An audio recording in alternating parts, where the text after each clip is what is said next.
سب سے پہلا بلنڈر وہ تھا کہ جس دن آپ کی سول ملٹری حکمران طبقے نے آزادی کے بعد، جس میں قائد اعظم محمد علی جناح بھی شامل تھے، یہ فیصلہ کیا کہ امریکہ کے ساتھ ایک اسٹریٹجک ریلیشن شپ، ایک اسٹریٹجک الائنس بنانا ہے. ٹھیک.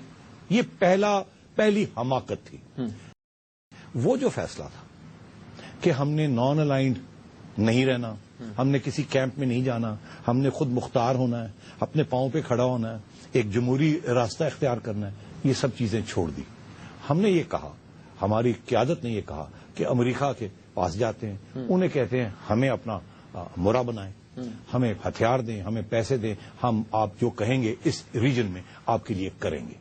اور آپ نے 1954 سے لے کے بعد تک آپ نے 3-4 معاہدے کیے ان کے ساتھ، ڈیفنس پیکٹس کیے، اکنامک پیکٹس کیے، جس میں بغداد پیکٹ، سینٹو، سیٹو، ڈیفنس، یہ ساری اسسٹنس اگریمنٹس کی. امریکہ نے آپ کو پیسے دینے شروع کیے اور ہتھیار دینے شروع کیے. آپ اپنے پاؤں پہ نہیں کھڑے ہوئے. وہ دن ہے اور آج کا دن ہے. آپ کو جب امریکہ پیسے دیتا ہے تو آپ کی معیشت چلتی ہے. جب آپ کو امریکہ آپ کی فوج کو ہتھیار دیتا ہے تو آپ کی فوج کے F-16 اڑتے ہیں، یا آپ کی فوج کے ٹینکس چلتے ہیں، یا آپ کی فوج کی بندوقیں چلتی ہیں. اگر امریکہ پیچھے ہٹ جائے تو آپ کے ہاتھ پیر ٹھنڈے ہونے شروع ہو جاتے ہیں. یہ جو فیصلہ تھا منیب، یہ اتنا اہم تھا. اس کے 3 موٹے موٹے نتائج تھے. ایک تو میں نے ذکر کیا کہ آپ ڈیپینڈنٹ ہو گئے اکنامکلی اور ملٹریلی امریکہ کے اوپر. بالکل ٹھیک. دوسرا یہ تھا کہ ملٹری کو ایک سوسائٹی کے اندر اہمیت مل گئی، ناجائز اہمیت مل گئی، جو کہ ایک جمہوریت میں نہیں ہوتی. آپ کی ریاست میں جو اس وقت بنی، اس میں نہ آئین تھا، نہ الیکشن تھے، نہ آپ کی کوئی ریپرزنٹیشن تھی. تو اس میں کیا تھا؟ اس میں یہ تھا کہ ایک سول بیوروکریٹس اور ملٹری بیوروکریٹس، یہ انہوں نے ہاتھ جوڑ لیے، اکٹھے کر لیے، اور انہوں نے امریکہ کے سامنے جا کے گھٹنے ٹیک دیے اور کہا لاؤ پیسے دے دو، جو کہیں گے ہم کریں گے. وہ دن ہے اور آج کا دن ہے کہ ہم محتاج ہو گئے. سنیے، سب سے پہلی چیز یہ کہ کولڈ وار میں آپ نے امریکہ کا ساتھ دیا. اگر آپ وہ راستہ اختیار کرتے جو کہ ہندوستان نے اختیار کیا، ہندوستان نے سب سے پہلا فیصلہ کیا کہ انہوں نے کہا ہم کسی امریکہ کے ساتھ نہیں جائیں گے، ہم روس کے ساتھ نہیں جائیں گے، ہم خود مختار ہوں گے، ایک نان الائنڈ موومنٹ بنائیں. بالکل.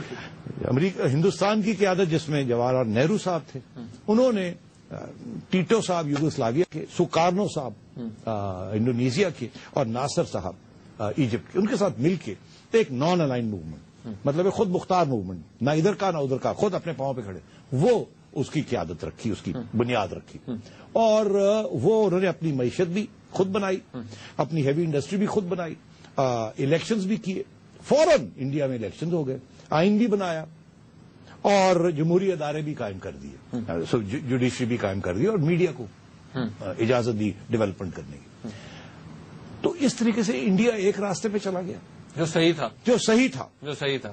اور آپ بالکل اس کے برعکس چلے گئے. کیوں؟ کیونکہ آپ امریکہ کے محتاج ہو چکے تھے. تو سب سے پہلی یہ بہت بڑا ہمارا یہ بلنڈر تھا، اور جس کی بہت سی پھر کانسیکوینسز ہوئی، جس میں جیسے میں نے عرض کیا کہ ملٹری جو تھی وہ سپیریئر فورس بن گئی. ملٹری نے پھر coup کرنے شروع کر دیے، 3 coup ہو گئے. اور وہ coup کے جو نتائج ہیں وہ پھر آپ کے سامنے ہی ہیں کہ جمہوری ادارے نہیں بنے، جوڈیشری انڈیپینڈنٹ نہیں ہوئی، ملک ٹوٹ گیا، مداخلت ہوئی فوج کی، جنگیں ہوئیں جس کے ہمیں ایک بھی جنگ ہم جیت نہ پائے. اور بلنڈر تھا کارگل. ہمیں یہاں یہ ٹیکسٹ بکس میں سکھایا جاتا ہے آپ بچوں کو کہ بڑا کارگل میں ہم نے بڑا تیر مارا. ایکچولی کارگل سے بہت بڑا بلنڈر پچھلے 10-15 سال میں کوئی نہیں ہوا.